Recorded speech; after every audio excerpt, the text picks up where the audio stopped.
Refraction of light. Today let us have a discussion about the refraction of light. Already we have been discussing about the reflection of light. Let us take an example. A light is traveling from one medium to the second medium. Let this be a water medium. Let this be water medium. Let this be air medium. Now, let this be the normal. The imaginary line drawn perpendicular is called the normal. Already we know about it. And this ray is called the incident ray. This is called the angle of incidence. The angle between the incident ray and the normal is called the angle of incidence. When the ray is moving from this rarer medium to this denser medium, the ray takes a bend towards the normal. The ray takes a bend towards the normal, and this ray is called the refracted ray. This ray is called the refracted ray, and this angle is called the angle of refraction. So that is called the phenomenon of refraction. This kind of bending is called the refraction. Some part of the ray will be reflected, some part of the ray will be getting reflected. We are not going to discuss about it. Now we are discussing only about the refracted ray. So now why we are getting bending? Let us see why we are getting bending. Let us see an example. For example, there is a stream which is flowing like this. The stream is flowing like this. There is one point A and here is another point B. Now, the task is you and your friend, both of you are having a small task. Your task is to cross, to reach the point A, you have to run from point A to point B. So now here two people are running, Mr. X and Mr. Y. So when they are running, Mr. X is running like this, going in a same straight line. That's the shortest line between A and B. Now, what is happening in the second case? Now Mr. Y, Mr. X is going like that, Mr. Y is going, running like this up to here. After coming to the point, to this point, he is a very practical person. He knows it's very difficult to run in water. So he is now taking a bend towards and taking a bend and running like this. And after crossing, again he is taking a bend like this and again going like that. So my dear friend, this is Mr. Y. So in the second case you have seen that he is now taking towards bending towards because he cannot run faster in water. The speed of the person will decrease in water. That is the reason why he is taking a bend towards the normal. Similarly, the speed of light is more in air. Speed of light is less in water. So as the speed is less, it wants to take a bend towards the normal and cross it faster, so that it can cover less distance, so that it can make the task faster. So this phenomena is called the refraction. This kind of bending is called the refraction. And here one more point. If the ray is moving from a rarer medium to a denser medium, air to water, it moves towards the normal. And if it is moving from water to air, this is again air, it moves away from the normal. Means from a denser medium to a rarer medium. If a light ray is moving, it moves away from the normal. This is already discussed previously and this is known to you. So my dear friend, now you understood what is the meaning of refraction. Refraction is occurring because of the difference in the densities of the medium. Now my dear friends, let us see the laws of refraction. Laws of refraction. Now the first law is the incident ray, the refracted ray and the normal lie on the same plane. This is already discussed in the case of reflection. Also similar definition is there, similar law is there. Here also it is similar. That is the first one. The incident ray, the refracted ray and the normal lie on the same plane. Next, the second thing is, when a ray is moving, the ray is having a wavelength, it is having some velocity, it is having frequency. When it is moving from one medium to the other medium, the velocity is changing. The wavelength and velocity, both of them are changing. But frequency is not changing. It is fixed. It is constant. So, when a ray is moving from one medium to the other medium, the wavelength and the velocity are changing, but the frequency is not changing. This we can take it as a second law. And the third law, this is a very important law, that is Snell's law. Snell's law. It is nothing but mu, this is a Greek letter called mu, refractive index of the second medium with respect to the first medium is nothing but equal to sine of angle I by sine of angle R. Sine I by sine R. This is angle I and this is angle R.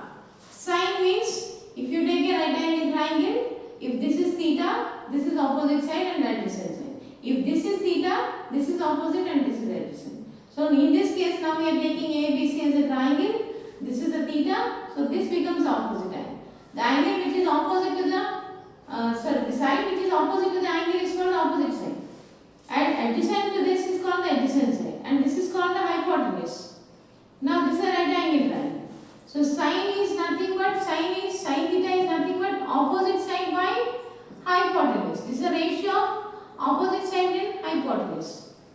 So my dear friends, now you understood in this case the Snell's law is telling that the refractive index is the ratio of sine I by sine R. So mu is nothing but equal to sine I by sine R. Refractive index of the second medium with respect to the first medium.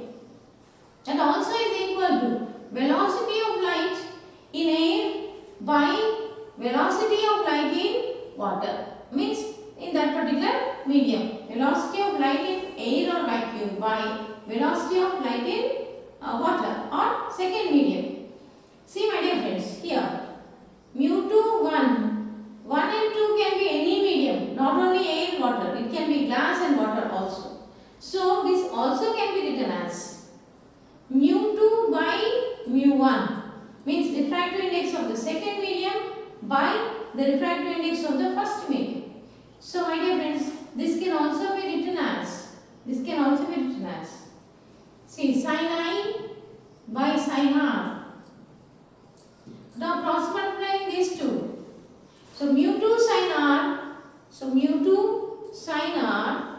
is equal to mu1 sine I. This is a standard form. My dear friends, that is a standard form.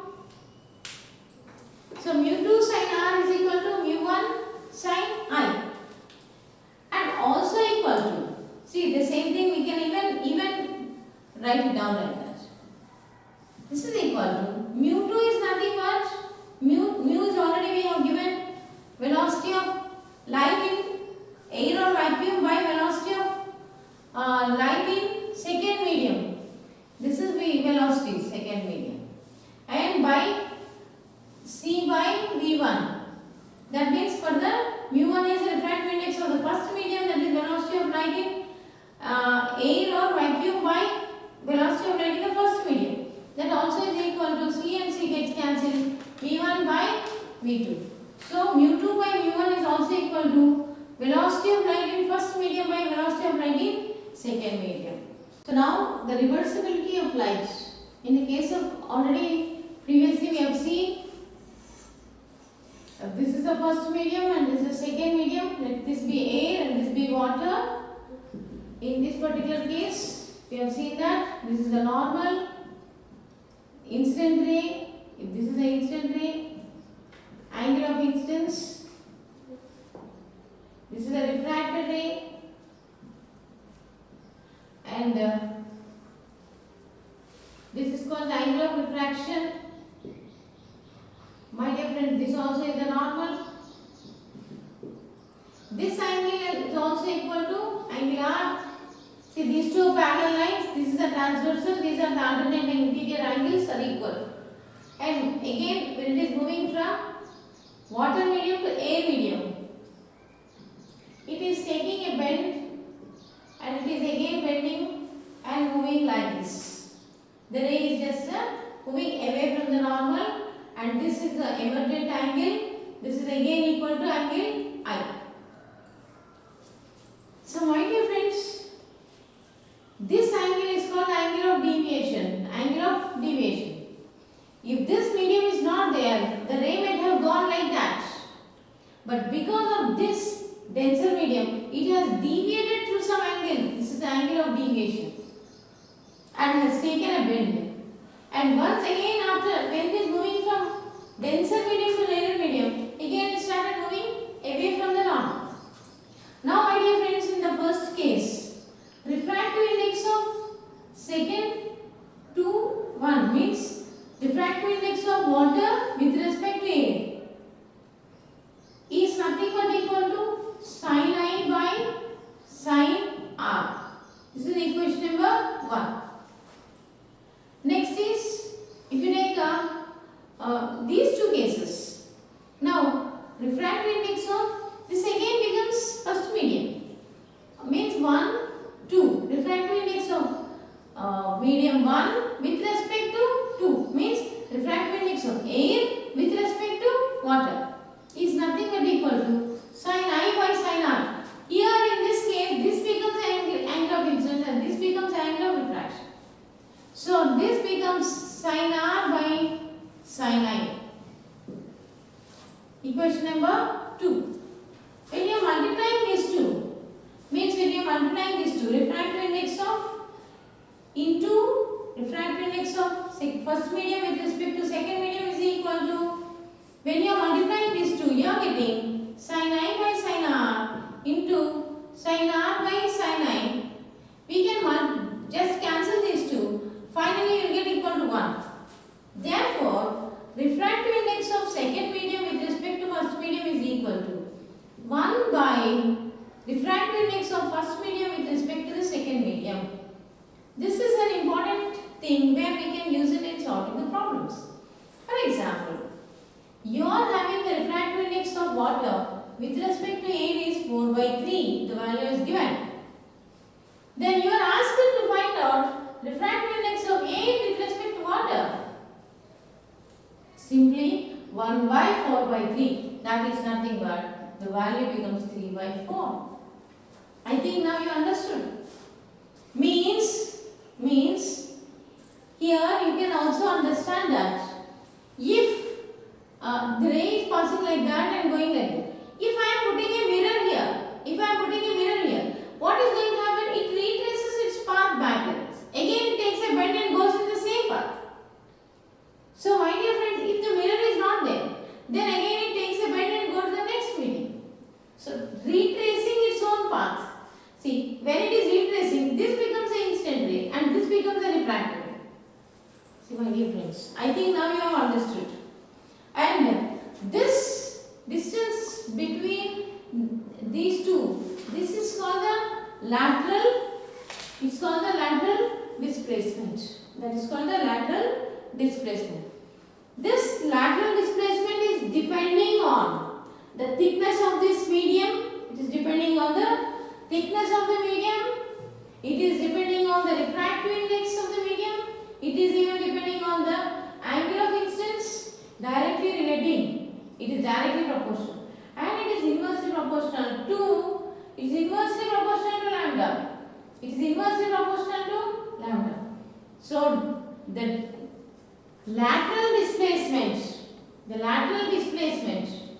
is directly related to the thickness of the slab, this denser medium, and it is also depending on the refractive index of the medium. It is depending on the angle of incidence, and it is inversely proportional to the wavelength. So already we have been discussing about the refraction of light.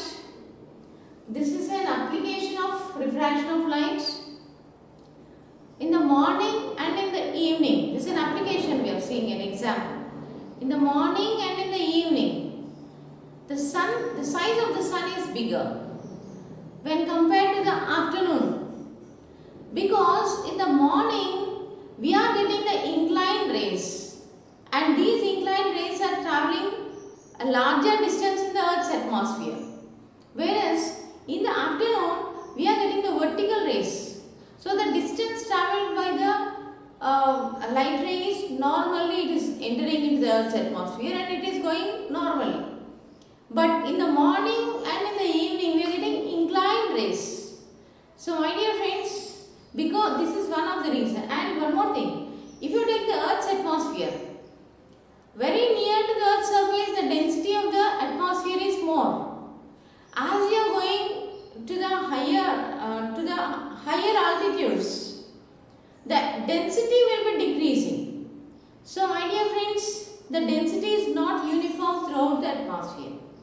So, now when the sun in the evening, when the sun rays are coming like this and coming into the Earth's atmosphere, the upper layer is having less density. So, now here this is a tangent drawn to this point of instance and this is a normal.